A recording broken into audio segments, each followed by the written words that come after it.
Sergeant. Post the colors.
The love of one's country is an impressive thing.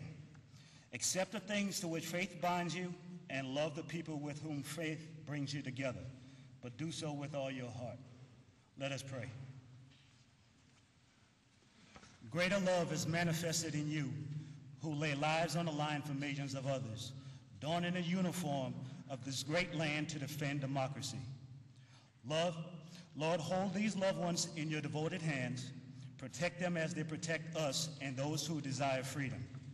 Bless them and their families for this selfless act they are about to perform for us, your people, in our time of need. Lord, as this is their choice and commitment to remain in such a noble profession, the profession of arms, give them unflinching courage to defend with honor, dignity, and devotion the rights of all who are imperiled by injustice and evil. Give them hope and strength.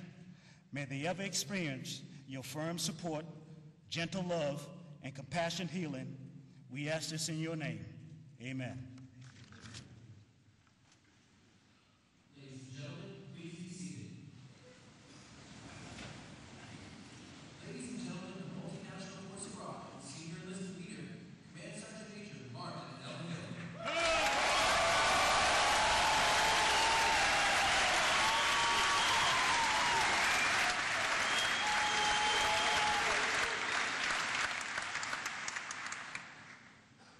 Wow. This is awesome. Jim Petraeus, John Austin, Command Sergeant Major Allen, distinguished flag officers, Command Sergeants Major, our coalition partners, and other distinguished guests. And most importantly, our soldiers, sailors, airmen, and Marines, thank you so much for joining us in celebrating our nation's 232nd birthday. You know, I normally begin with a loud hooah, and that's not to ignite the crowd, but it's for me to draw energy from you. So if you're fired up about being here, And if you think that this is an awesome way to celebrate the 4th of July and the 35th anniversary of an all-volunteer force, can I get a loud and thunderous freedom? Chandelier is still up. Huh. But please bear with me for just a moment as I acknowledge some great leaders who did some heavy, heavy lifting to turn General Petraeus and my good idea into a reality. Sergeant Major Brock, Corps Retention Sergeant Major, what a true national treasure. Thank you so much for the hard work that you and your staff and all the retention and career counselors did to make this happen. Sergeant Major Will Hort, again, you always come through for us, the Corps C3 Sergeant Major. Sergeant First Class Beltrain, the guy who said we can only put 600 chairs in here, right? But God bless, he put over 1,200 in here. And to all the members of the Operation Freedom Strong team that worked behind the scenes, provided feedback during the many IPRs that we had to make this thing happen. Thanks to you all. And last but certainly not least, General Austin and Sergeant Major Allen, thanks for allowing us free and unimpeded access to members of your staff and their resources to pull this grand event off.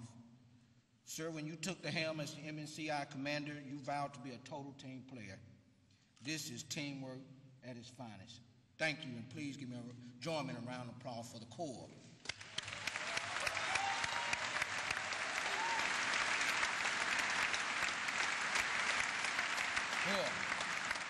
Well, it goes without saying that the 4th of July is a very special day for all Americans and normally stirs up some great memories in us all. When you think about the 4th of July, you rely on your senses to recall some of those empirical data points that make the day so special. You're reminded of the see, the hear, the smell, the taste, and the feel of the 4th of July. You can see a sea of red, white, and blue, the flags posted on light poles in small rural towns, USA, as you drive along the highways. The banners and the bunting that's on the grandstands, they also serve as great visuals. You hear the sound of John Philip Sousa's patriotic music and that of many other recording artists that's displaying their patriotism. You can smell the burnt powder of fireworks, the aroma of hickory, charcoal, barbecue sauce, and baked beans. You can taste the finest barbecue in the world and that awesome, unique taste of homemade ice cream. And you can feel the heat of one of the hottest days of the year.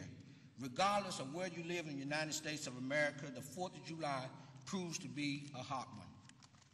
Those are all fond memories for you, and I'm sure they're fond memories of others. I once shared those same memories, but I don't think that anyone can mention 4th of July to me without my first thoughts being what I see, what I hear, and what I feel right now. Great Americans recommitting themselves to their nation and to their brothers and sisters at arms. These new memories of the 4th of July date back to Mosul in 2003, to Baghdad in 2007, and again today in the same bad time, the same bad place. Each of those events was the largest re-enlistment ceremony to date, and today, July 4th, 2008, is no different. I'll always remember the crisp music of the military bands with the 4th ID band being forever part of those memories. I remember the thousands of voices bouncing off the walls of the palace as they echo in unison, "So help me God." And I remember the profound message that each of our re-enlistees, over 1,200 strong, sent to the American people. We're committed, we're strong, and we're united. And the message that you sent to your adversaries. Hey, the same guys and girls that's been kicking your butt for the last 5 years signed up for some more. So we celebrate 232 years of a free nation and 35 years of an all-volunteer military with the recommitment of those great warriors to their nation and to each other. I thank each and every one of you for your service to the nation, the armed forces of the United States of America, the multinational force Iraq, and the multinational Corps Iraq. God bless you, and God bless the USA. Hooah!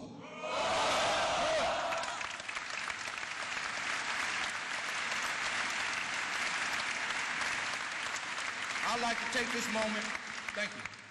I'd like to take this moment to introduce my battle buddy, my air assault buddy.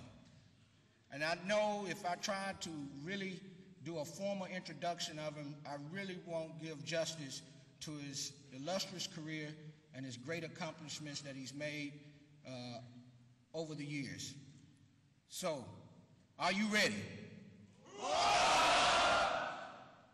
I think 900 are ready, but I thought we were re-enlisting 1,200. Are you ready? Well, please join me in a warm hooah for the commander of Multinational Force Iraq, John David H. Petraeus. Hooah!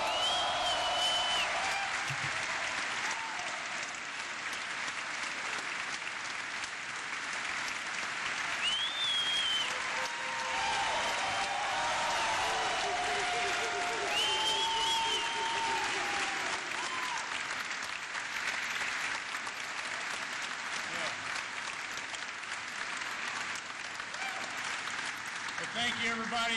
Thanks very much. Sit down, and good morning to all of you. Thanks, Sergeant Major, for those very inspirational words. Thanks for being the best air assault buddy any commander could ever want. How about a hooah? All right. Happy 4th of July to each and every one of you. It is great to celebrate our nation's Independence Day here with you, and it is a true honor to preside over this re-enlistment ceremony. In fact, there is no place I would rather be to celebrate America's birthday than right here with you in Iraq, where we're engaged in the enormously important task of helping the Iraqi people make the most of the precious gift the coalition gave to them in 2003, their freedom. Up front, I also want to thank some individuals who have made this celebration the special event that it is. First, again, a big well done to the non-commissioned officers who pulled the ceremony together. Command Sergeant Major Hill, my wingman, again for a second time together in Iraq. Sergeant Major Will Hoyt from the mighty MNCI CJ3, Sergeant Major Brock, who oversees in masterful fashion all of our re-enlistment teams in theater, and all of the re-enlistment NCOs and others who made this event possible. Thanks to each of you for showing once again that great NCOs do great work. Hooah!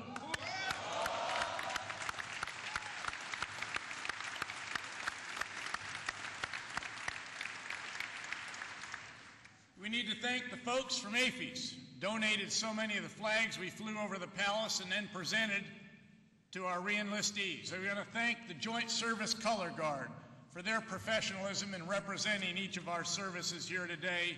And thanks, as always, to the great Iron Horse Division Band for adding wonderful martial music to the enormous energy in this rotunda this morning. Thanks to each of you as well. Hooah!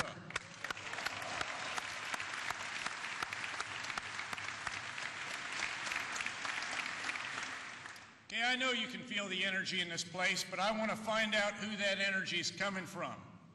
And I want to start with Army units. If you're a dog-faced soldier from the great 3rd Infantry Division, let's hear a loud and proud Rock of the Marne.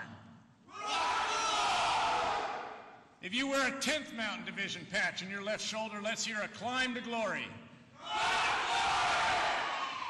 If you're a member of the great 25th Infantry Division, let's hear a Tropic Lightning.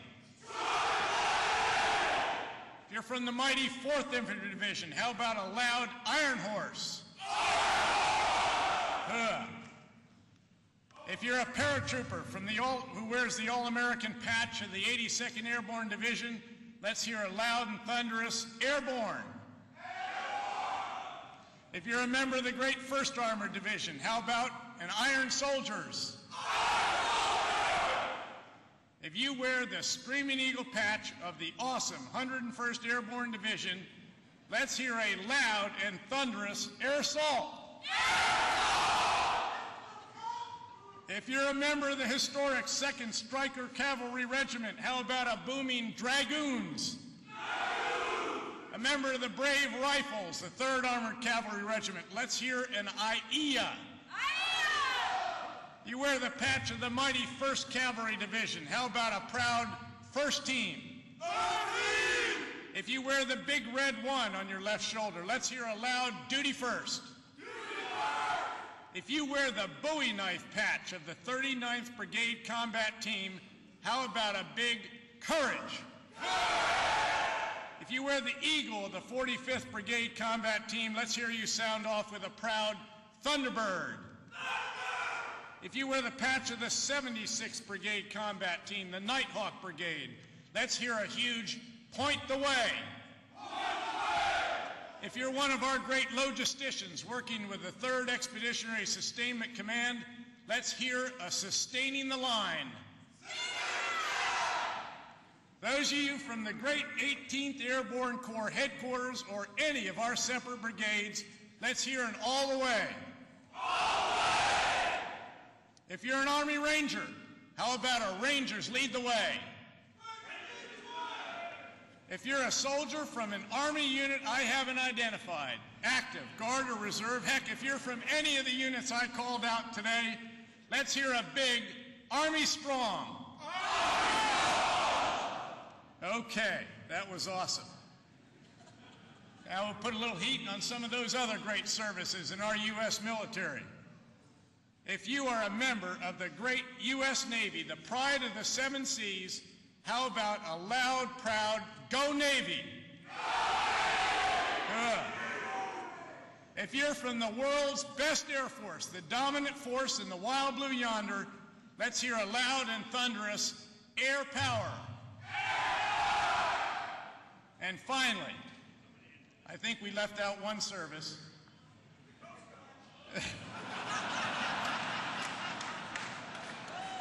No, it's not the Coast Guard.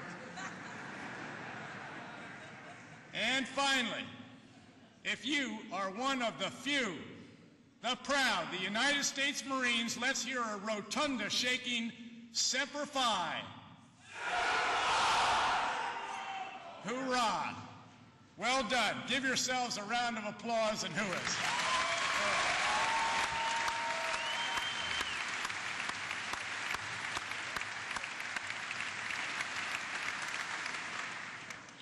Well, all of you assembled here today, spectators as well as participants, are serving our country in the noblest of manners, in uniform in a theater of war.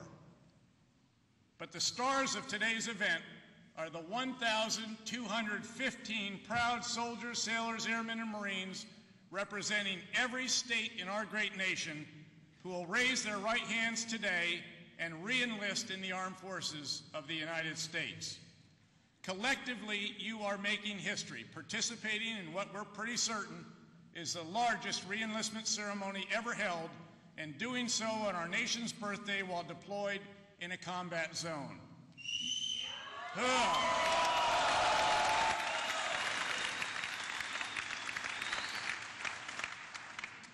You know what raising your right hand and reciting the oath of enlistment mean. You understand the service and the sacrifice to which you are recommitting today. Indeed, what each of you is doing is most admirable and most impressive.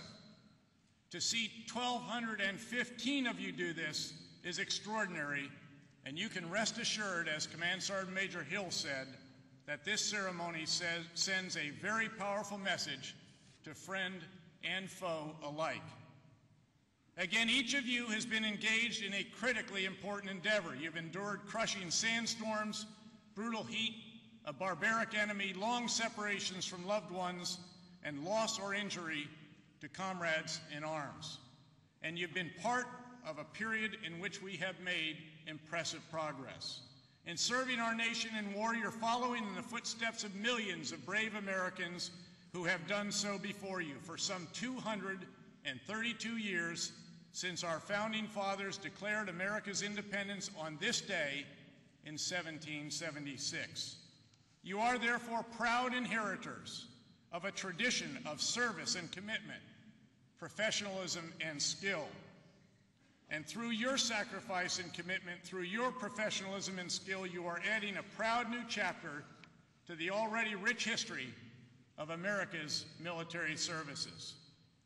volunteering to continue to serve our nation while deployed is both noble and inspiring. It is, as award citations often state, in keeping with the very finest traditions of our military services. It is clearly a case of serving something larger than self, and it is impossible to calculate the value of what you are giving to our country. In fact, your actions comprise a combined pledge of over 5,500 years of additional service. Granted, you're also about to receive, all told, millions of dollars in bonuses, and undoubtedly that extra money will be useful and even enjoyed. But your actions here today are motivated by much more than money. For no bonus, no matter the size, can adequately compensate you for the contribution each of you makes as a custodian of our nation's defenses. Nor can any amount of money compensate you adequately for the sacrifices you make serving here in Iraq, or for the burdens your loved ones at home bear in your absence. Finally, we certainly can't put a price on the freedoms you defend or on those we are helping our Iraqi partners establish and safeguard here in the land of the two rivers.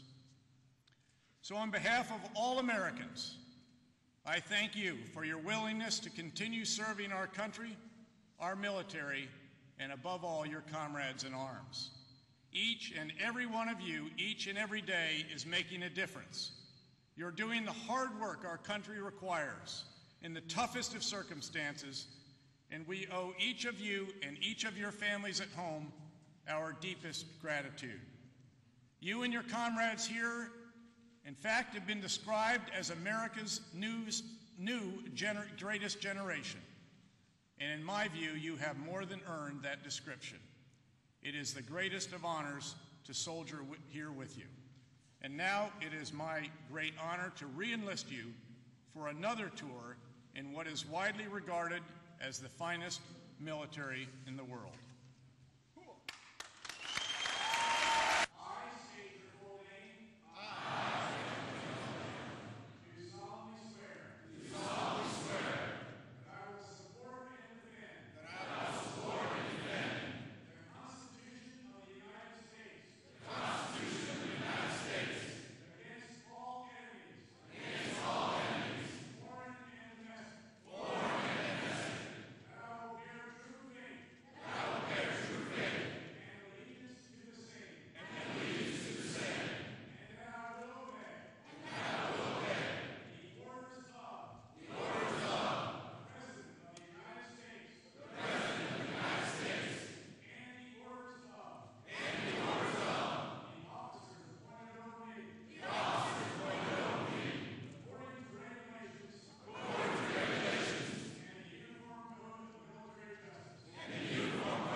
Congratulations again, thank you, and God bless each and every one of you. On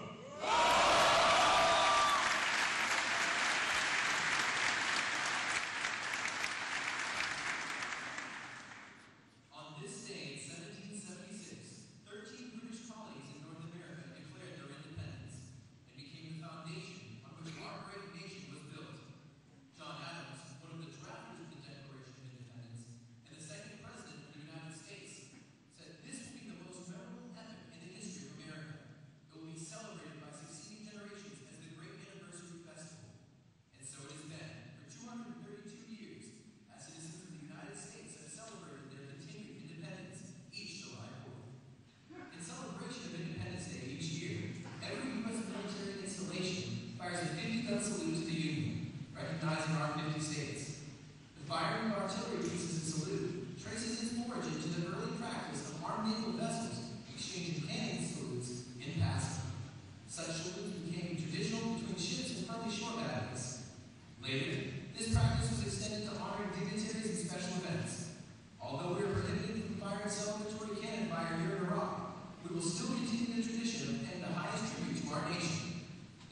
our individual states will be announced in the order of their admittance to the Union.